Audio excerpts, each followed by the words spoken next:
Vote গ্রহণের বেলায় আমরা অতীতের তুলনায় কিছুটা গুণগত পরিবর্তন দেখেছি। খুনাখুনি, বড় ধরনের সহিংসতা তেমন দৃশ্যমান ছিল না। তবে ভোট গ্রহণকালীন সময়ে ভোট কেন্দ্রগুলো ভিজিট করতে গিয়ে আমরা যেটা দেখেছি, সেখানে অসুস্থ পরিবেশ বিরাজমান ছিল নানা ধরনের। অর্থাৎ ভোট গ্রহণ সূচনা সুন্দর হলেও সমাপ্তি সুন্দর হয় নাই। এখানে জাল ভোট হয়েছে প্রচুর, কালো টাকার ছড়াছড়ি হয়েছে এবং কোথাও কোথাও হুমকি দমকি, সন্ত্রাস, মারামারি অথবা হামলার ঘটনা ঘটেছে।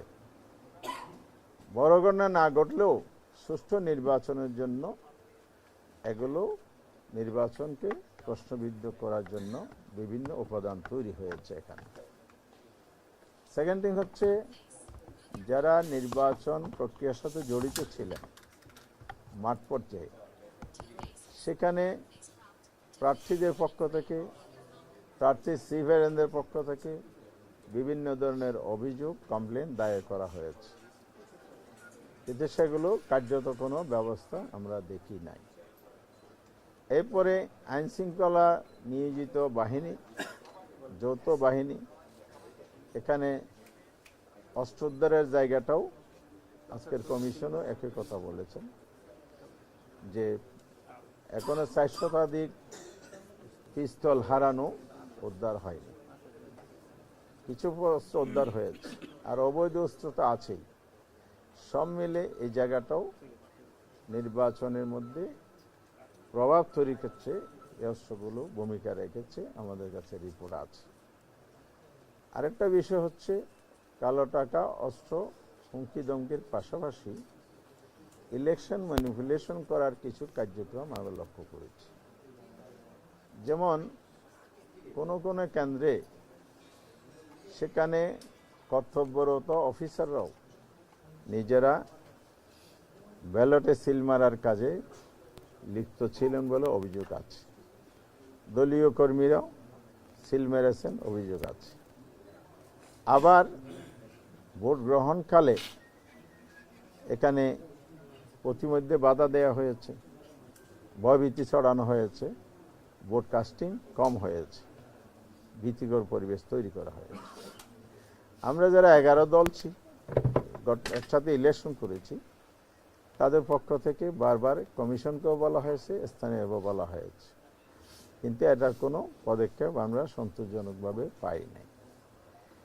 নির্বাচন শেষ হলো 4:30টায়, নির্দিষ্ট সময় অনুযায়ী 7:30টায় শুরু হয়েছে। 2 থেকে 3 ঘন্টা পার হওয়ার পরও দেখা গেছে ভোট কাস্টিং আশানুরূপ ছিল না। আবার শেষ দিকে কিছু কিছু কেন্দ্রে যে ভোট কাস্ট হয়েছে, 4:20-এর মধ্যে যে রেজাল্টটা রেকর্ড আমরা পেয়েছি, পরে পূর্ণাঙ্গ রেজাল্ট হওয়ার পরে দেখা যাচ্ছে সেই সেম কেন্দ্রে অস্বাভাবিকভাবে ভোট কাস্টিং দেখানো হয়েছে। তাইলে এখানে ব্যালট অতিরিক্ত ব্যবহার, এক্সট্রা ব্যালট ব্যবহার হয়েছে কিনা, এটা প্রশ্ন থেকে গেল।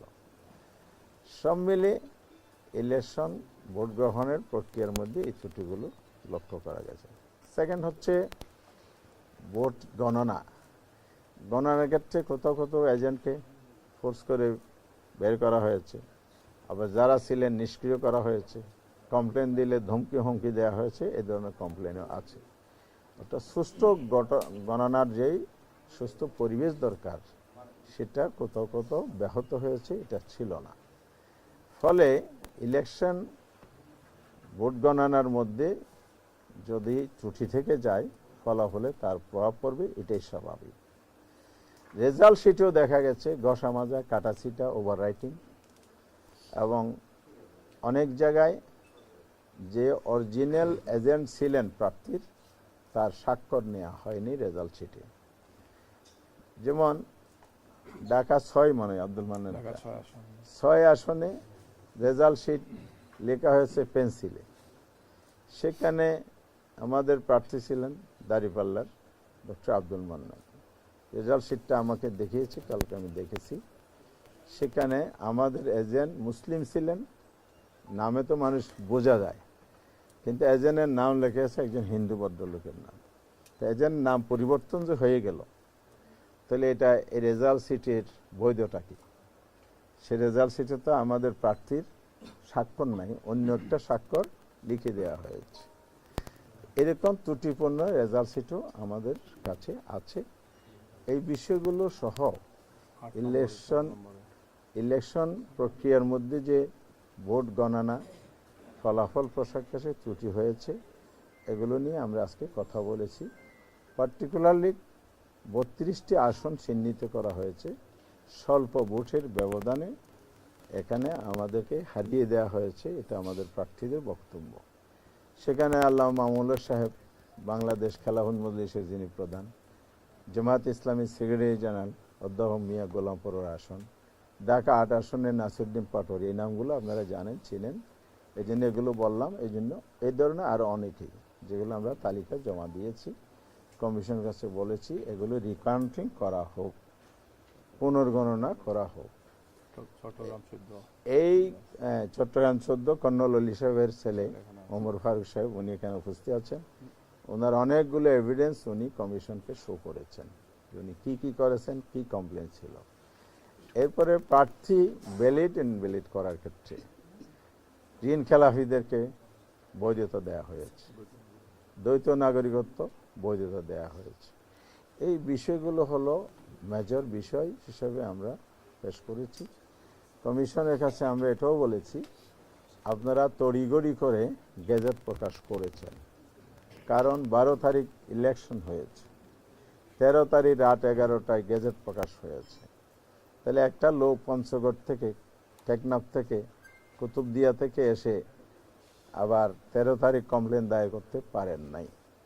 তার 14 তারিখ হলে তিনি পারতেন। তার মধ্যে ওমর ফারুক সাহেব একজন, তিনি ওখানে জিজ্ঞেস করেছেন, বলে যে এখানে না, অর্থাৎ উপজেলায়। তার জেলায় গেছেন, রিটার্নিং অফিসার গেছেন, বলে যে এখানে না।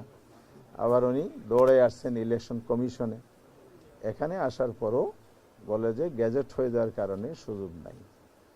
এই যে বিষয়গুলো তড়িঘড়ি করে করা হয়েছে, অথচ 13 তারিখ সকালেই আমাদের ডেলিগেশন আসছিল, এনসিপি ডেলিগেশন আসছিল, তারা বলেছে আপনারা গেজেট প্রকাশ করবেন না, আমাদের এই কমপ্লেনগুলো আছে, পুনর্গণনা বিশেষ করে এই কয়টি আসন স্থগিত রেখেই পুনর্গণনার মধ্য দিয়ে স্বচ্ছতার সাথে আপনারা রেজাল্টটা দেন, তারপরে গেজেট দেন। এখন প্রশ্ন তৈরি হচ্ছে, তড়িঘড়ি করার কারণ কি এটাই যে কমপ্লেনগুলো আসছে, সুতরাং এগুলো তাড়াতাড়ি করে ফেললে বেঁচে যায়। আমি জানি না, ওনাদের নিয়ত ভালো, ওনারা বলছেন, ওনারা স্বচ্ছতার সাথে করেছেন, সবই শুনেছি, কিন্তু আমরাও বলছি যে আমাদের কমপ্লেন আমরা দিয়ে গেলাম, আইনের দরজা খোলা আছে, ওনারাও বলেছেন, আমরাও আইনের প্রক্রিয়ার মধ্যে যাব। কিন্তু এখানে আমাদের রাইটটা যে ক্ষুণ্ণ করা হলো, এটা নিয়ে আমাদের প্রশ্ন রয়ে গেলে এই কথা আমরা বলেছি। সেকেন্ড পয়েন্ট হচ্ছে নির্বাচনের আগে এবং পরে সহিংসতা যে হয়েছে সেটাই। নির্বাচনী সহিংসতা বাংলাদেশে অতীত হয়েছে, এগুলো আমরা জানি, কিন্তু এইবার তো সেটা প্রত্যাশিত ছিল না। এই জায়গা থেকে বেরিয়ে আসার জন্য তো জুলাই অভ্যুত্থানে অনেক রক্ত ঝরেছে, জীবন দেয়া হয়েছে, এবং সেই জায়গাটা পুনরাবৃত্তি ঘটছে। তাহলে কি এটাই হচ্ছে বাংলাদেশে আবার ফ্যাসিবাদের, আবারও স্বৈরতন্ত্রের উত্থান হতে যাচ্ছে?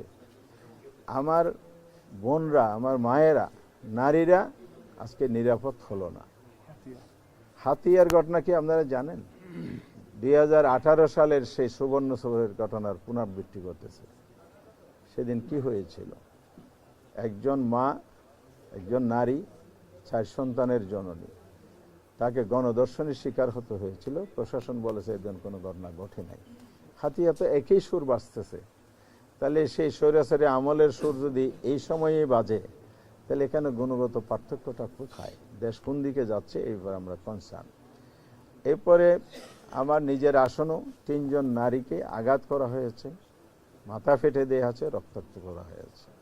বাংলাদেশে বিভিন্ন জায়গায় অসংখ্য, আমরা 54টি জেলার রিপোর্ট সাবমিট করেছি, গণমাধ্যমে আসা রিপোর্ট, আমাদের বিভিন্ন সোর্সের রিপোর্টের ভিত্তিতে সহিংস ঘটনাগুলো। আমাদের আমিরি জামাত 11 দলের মিটিং করে গত পরশুদিন প্রেস ব্রিফিং করে স্পষ্ট করে দিয়েছে যে সহিংসতা বন্ধ করুন। বন্ধ যদি আপনারা না করেন তাহলে আমরা রাজপথে নামতে বাধ্য হব।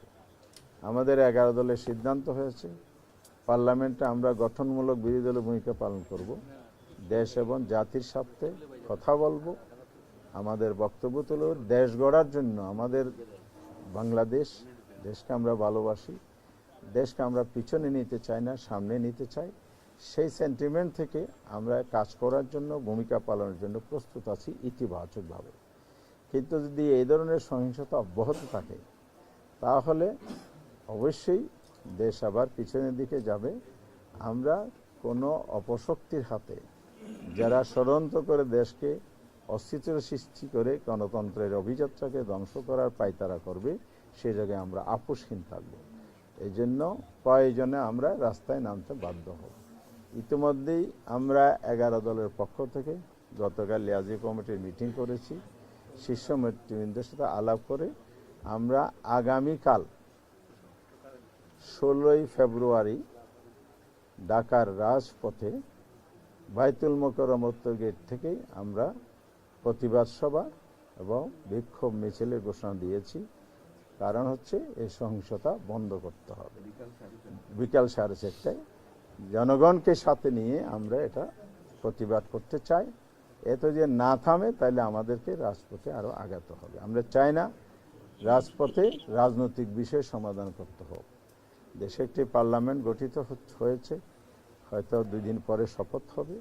সেই পার্লামেন্টে রাজনীতির সকল আলোচনার কেন্দ্রবিন্দু হোক, এটাই গণতান্ত্রিক রেওয়াজ, পলিটিক্যাল কালচার নতুন দ্বারা আমরা তৈরি করতে চাই।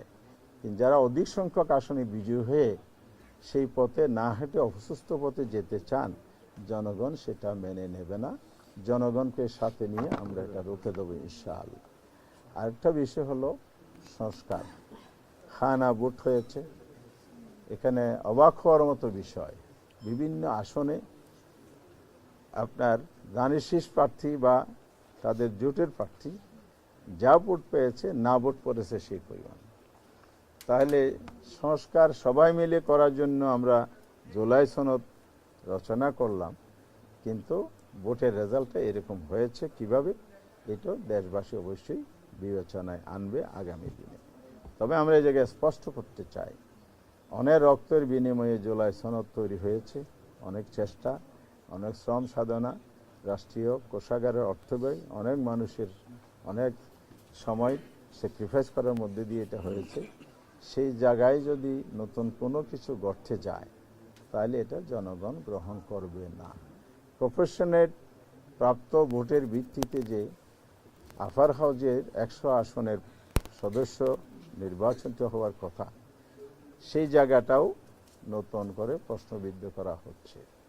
অর্থাৎ এখানে যে পিআর সিস্টেম, আনুপাতিক হার জুলাই সনদে বলা আছে, সেটাই জনগণ গ্রহণ করে নিয়েছে। 4টি কোয়েশ্চেনের সেকেন্ড কোয়েশ্চেনে সেটা বলা আছে।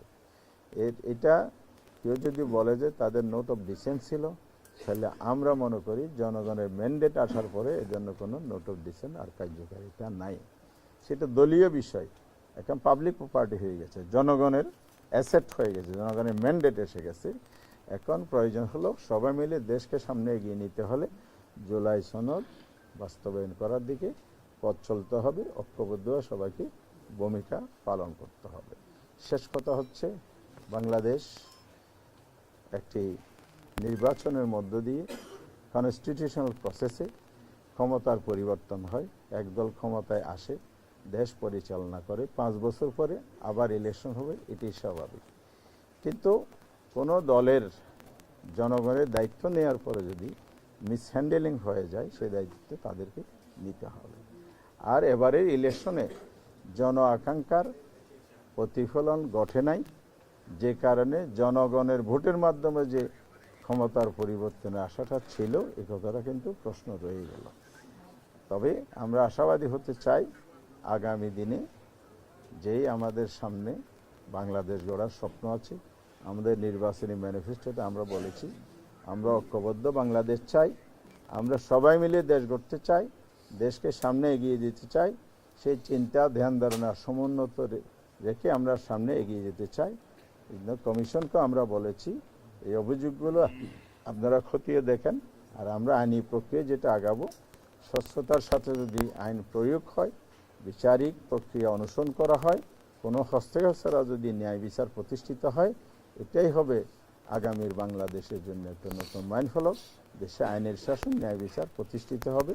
এক্ষেত্রে আমরা সাংবাদিক বন্ধুদের সহযোগিতা চাই, দেশবাসীর সহযোগিতা চাই। সবকে ধন্যবাদ। আপনারা বললেন যে 32টি অনেক অভিযোগের কথা বললেন, ঘুরে ঘুরে করে গেজেট প্রকাশিত হয়েছে, আপনাদের জোটের 77 জন নির্বাচিত হয়েছে, তো হয়তোবা 16 তারিখে শপথ আছে, সেই শপথে আপনারা যাবেন কিনা, আপনারা শপথ নেবেন কিনা? জি, আমরা শপথের ব্যাপারে পজিটিভ সিদ্ধান্ত নিয়েছি। আমরা শপথ গ্রহণ করব, পার্লামেন্টেও যাব, আমরা গঠনমূলক ভূমিকা পার্লামেন্টে রাখব এবং আমাদের জন্য রাজপথও খোলা থাকবে। আচ্ছা, আপনারা বললেন যে 32টি আসনে কারচুপি করে আপনাদেরকে হারানো হয়েছে, যেখানে অল্প ভোটের ব্যবধান। তো এই 32টি আসনেই কি আপনারা পুনরায় মূল্যায়ন গণনা চান কিনা? আর এখন তো গ্যাজেট প্রকাশ হয়ে গেছে, এখন তো ইসির ভোট পুনরায় মূল্যায়নের কোনো সুযোগই নাই, সেক্ষেত্রে কি করবেন? জি, আইনের ধাপ কিন্তু 3 দফা আছে। একটা হলে ইসি করতে পারে, এরপর ট্রাইব্যুনাল আছে, এরপরে হাইকোর্টে রিট করা যাবে। এই আইনি প্রসেসগুলো আমরা অনুসরণ করব। 32-এর বাইরেও আমাদের কাছে এভিডেন্স সাফিসিয়েন্ট আমাদের হাতে আসতেছে, সেজন্য ব্যবধানের বাইরেও বড় ব্যবধান হারানো যদি এখানে এভিডেন্স পাওয়া যায়, সেক্ষেত্রে আমরা আইনের আশ্রয় নেব।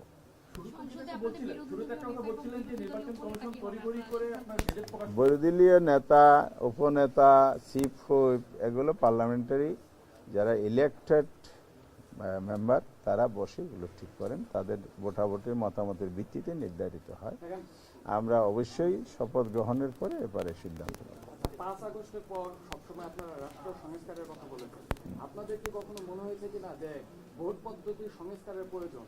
আর এই নির্বাচন কি আপনারা যেমন আজকে এসে দোষারোপ করছেন নির্বাচন অফিসকে, তো নির্বাচন অফিসকে আইনের বাইরে কোনো কাজ করেছে কিনা?